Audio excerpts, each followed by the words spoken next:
Hi there, Sandy here. I've been meaning to make a video about my personal story with Ehlers Danlos syndrome for quite some time now, and it's always such a complex thing to talk about that I'm afraid that I'm going to just leave hunks of information out or do a bad job.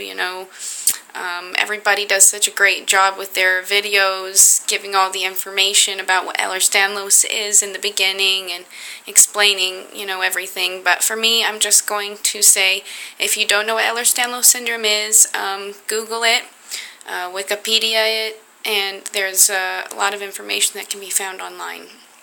So I won't go through the typical explanation of what it is. But I have Ehlers Danlos syndrome, hypermobility type, also known as type 3. That is the type that affects the joints and connective structure of your body the most. I guess I am going to explain a little bit about the types, but some people have another type known as type 5, where it affects their vascular system much more so, and it's extremely life-threatening for them.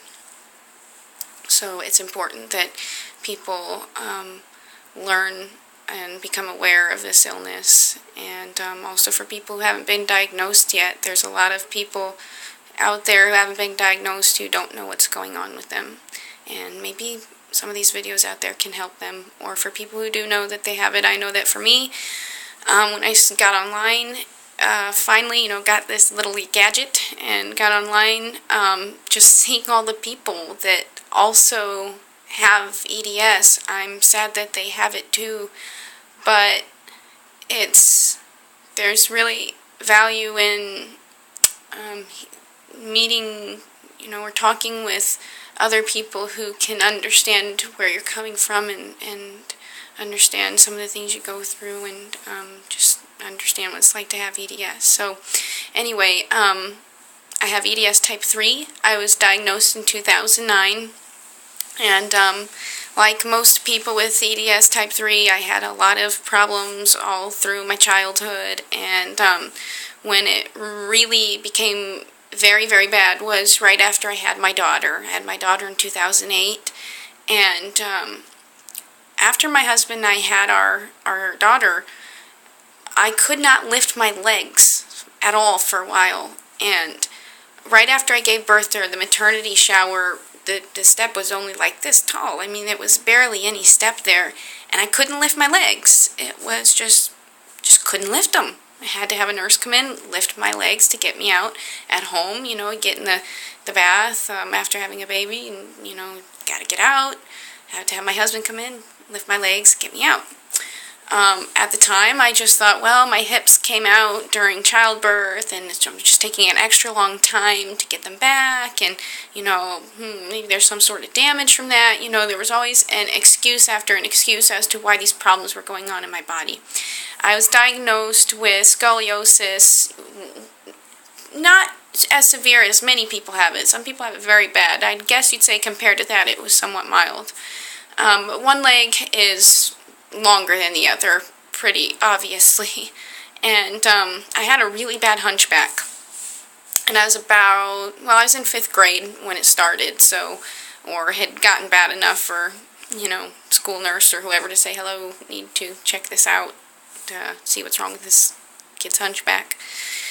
So anyway, I, had the hunchback, the one leg longer than the other, and, at a certain point in my life, about age 14, I started doing yoga, got an apprenticeship with my yoga teacher, became a yoga teacher myself, and had pretty well gotten a pretty stand-up straight appearance, but I still suffered with a tremendous amount of pain every day. And I always excused it to myself as the scoliosis. I worked too hard that day, my back being off throws everything off.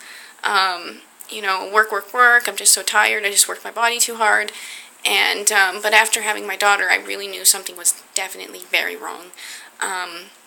kept having continuous problems with tendons, you know. At that point, I could still, like, crouch down, say, you know, crouch down, stand up, and next thing you know, I'm limping, and, you know, my knee's all messed up, and my ankle's all messed up.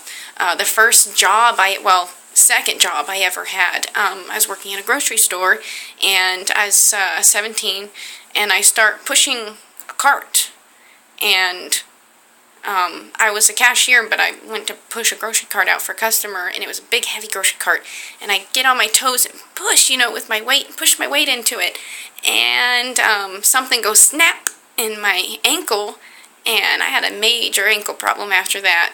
I didn't know what happened, and because it's tendon, you can't see it on an x-ray. Doctor doesn't know what's going on, you know. You look in the x-ray, it looks like you don't have arthritis. You can't really see the cartilage. You can't see the tendon. So, just an injury. That thing has never, that's been messed up ever since. And so, anyway, I'll try to shorten this up a little bit before my camera blinks out on me. So, EDS affects a lot of things in your body. I have IBS. I have some pretty bad hernias. I have two inguinal hernias that were attempted to be repaired. It failed. They're worse than they were before, so I have at least two that I know of that are pretty good size and give me a lot of trouble. Terrible chronic pain, and I don't say that to be like, wah, you know, Ehlers Danlos syndrome is an extremely painful condition. You have your connective tissue constantly sending signals up to your brain to say, hello, something's wrong with your connective tissue, and you can't tell your brain, I know that, you can stop telling me, you know, these signals are made of pain.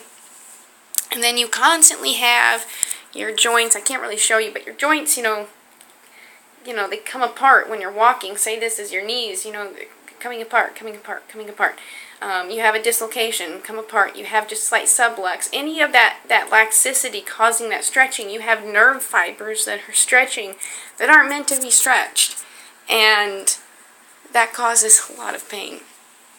And just the laxicity in the body, the constant holding your body together, the constant strange movements you have to make to keep a joint in, to keep things in place.